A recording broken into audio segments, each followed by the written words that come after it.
Halo semuanya dan selamat datang.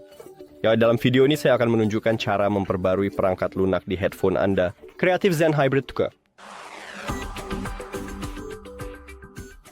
Anda harus mulai dengan membuka aplikasi dan sekarang pergi ke pengaturan di pojok kanan atas. Kemudian klik pada versi firmware dan klik install sekarang.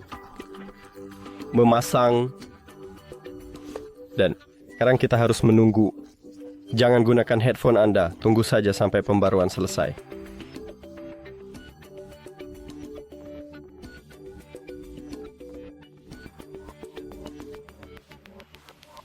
Kemudian klik OK. Ya, kita berhasil. Terima kasih telah menonton. Jika Anda merasa ini bermanfaat, silakan berlangganan dan beri suka. Ini sangat penting bagi kami. Sampai jumpa.